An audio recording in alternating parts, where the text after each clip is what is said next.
Hey everybody. Today I'm going to react to a video that tries to answer the question whether human beings are born good.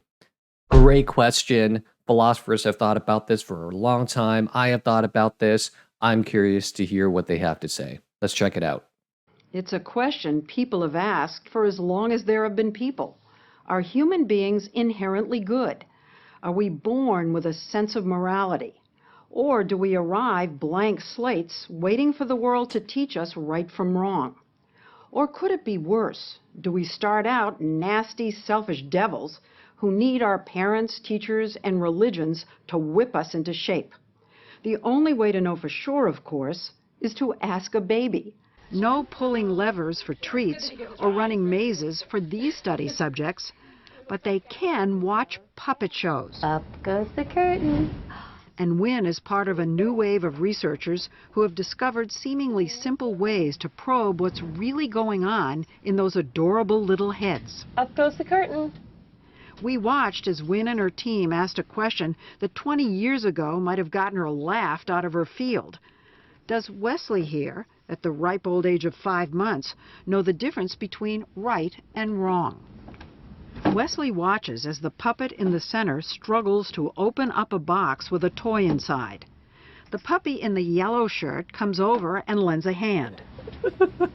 Then the scene repeats itself, but this time the puppy in the blue shirt comes and slams the box shut. Nice behavior? Mean behavior. Oh, At least to oh my God. I just love where this video is going already. That's just so funny to me. Well, first of all, it's just hilarious that they're showing these babies, these puppet shows. And, there's like a good puppet and a bad puppet. Oh my God. our eyes. But is that how a 5-month-old sees it? And does he have a preference? Wesley, do you remember these guys from the show? To find out, a researcher who doesn't know which puppet was nice and which was mean offers Wesley a choice. Who do you like? He can't answer, but he can reach. That one. Wesley chose the good guy, and he wasn't alone. That one. More than 3/4 of the babies tested reached for the nice puppet. That one. Wynn tried it out on even younger babies, 3-month-olds, who can't control their arms enough to reach. But they can vote with their eyes, since research has shown that even very young babies look longer at things they like. Which one do you like? Daisy here looked at the mean puppet for 5 seconds, then switched to the nice one for 33. Babies, even at 3 months, looked towards the nice character and looked hardly at all, much shorter times, towards the unhelpful character. Interesting. Okay, so they give these babies a little puppet show. One of them's supposed to be good, one of them's supposed to be bad, and then they ask the babies which puppet they prefer. And for the older ones, they'll reach for the good, puppet, and for the smaller ones, they just like look at that puppet longer. And that is supposed to show preference. Okay. What if there's a preference for the bad ones? What is that supposed to show? I think there has to be more work done here. So basically, as young as 3 months old, we human beings show a preference for nice people over mean people. Study after study after study, the results are always consistently babies feeling positively towards helpful individuals in the world and disapproving, disliking, maybe condemning individuals who are antisocial towards others. Okay, so these are early signs of human beings preferring to be around good people. Okay, but that still doesn't answer the question of whether or not human beings are innately good or whether or not human beings are born good.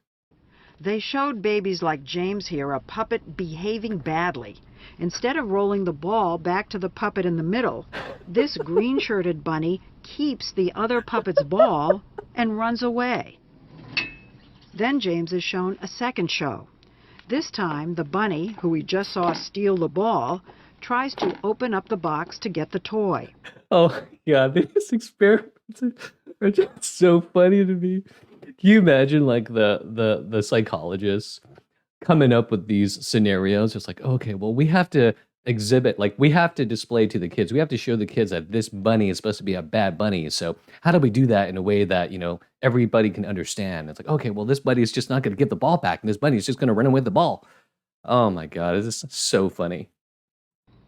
Will James still prefer the puppet who helps out, or will he now prefer the one who slams the box shut? Who do you like? He chose the one who slammed it shut, as did 81% of babies tested. Oh. The study's conclusion, babies seem to view the ball thief as deserving punishment. So Wow. Okay. The conclusion or the hypothesis is that they think that since the bunny stole the ball, the bunny deserves to be punished. So it's okay that the other stuffed animal didn't help the bunny. do you think that babies, therefore, are born with an innate sense of justice? At a very elemental level, I think so. Take a look at this new series of discoveries in the Yale Baby Lab. Would you like a snack?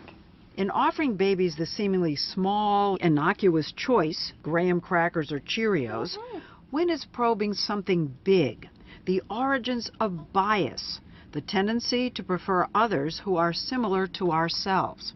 Adults will like others who share even really absolutely trivial similarities with them.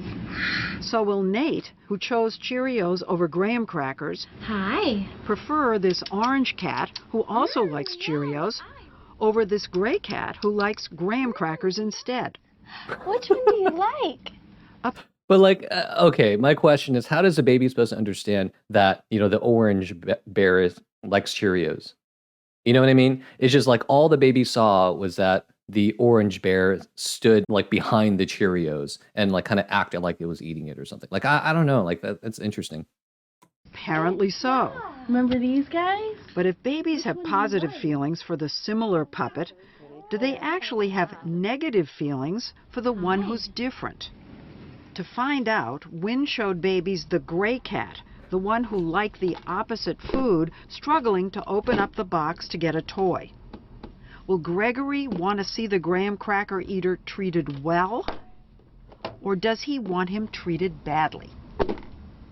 Which one do you like? That one. Okay. Gregory seemed to want the different puppet treated badly. Oh, interesting. You are a part of the outgroup, and I want you to be hurt. Amazing. So he went with his bias in a way. And so did Nate, That one. and 87% of the other babies tested. From this, Wynn concludes that infants prefer those who harm others who are unlike them. Wow. So that's supposed to be a sign of innate tribalism. We want the other to be punished. In our studies, babies seem as if they do want the other to be punished. We used to think that Which is weird, because like, why would you, like, in virtue of being the other, why would that give you any reason for wanting that person to be punished? Like, that seems a little odd. All right, so here are some final thoughts. First, I did not expect it to be that adorable and funny, okay? Like, can you just imagine the person who was, controlling the puppets, thinking about what they were doing, Did that person think to themselves, wow, today I am hired to do these puppets, play with these puppets in front of kids to figure out if people are born moral? Like, it's just fascinating to me. Second, I'm not sure if the experiment showed that babies are born moral. It just showed that they had a preference, right? Which tells me that they have maybe some moral sense. Like they have the ability to recognize helpful or unhelpful behavior. They want to play with, this puppet versus that puppet. And it's like, okay. And this one was more helpful than the other one. It's like, okay. That doesn't tell me anything about the baby other than the fact that the baby has a preference, right? Like it doesn't tell me if the baby is going to be helpful or not, right? And third, from an evolutionary perspective, it would make sense that we would have a preference to be around people who are nice, right? Like because nice people are less likely to hurt us and they're more likely to help us survive, right? They're more likely to take care of us when we're hurt or when we're sick. Some people actually see morality as essentially a collection of rules to promote cooperation, right? So I'm going to read a bit of an article that I think is relevant here. Research is converging on the idea that morality is a collection of rules for promoting cooperation. Rules that help us work together, get along, keep the peace, and promote the common good. The basic idea is that humans are social animals who have lived together in groups for millions of years. During this time, we have been surrounded by opportunities for cooperation, for mutually beneficial social interaction, and we have evolved and invented a range of ways for unlocking these benefits. These cooperative strategies come in different shapes and sizes: instincts, intuitions, inventions, institutions. Together, they motivate our cooperative behavior and provide the criteria by which we evaluate the behavior of others. And it is these cooperative strategies that philosophers and others have called morality. So if this is true, then it would explain why babies prefer to play with helpful puppet, right? Like there is this internal drive and instinct that it is instilled in us, and you would expect it to be exhibited by the behavior of babies. And this experiment confirms that. All right, so those are my thoughts. I hope you found it interesting, and I'll see you all next time.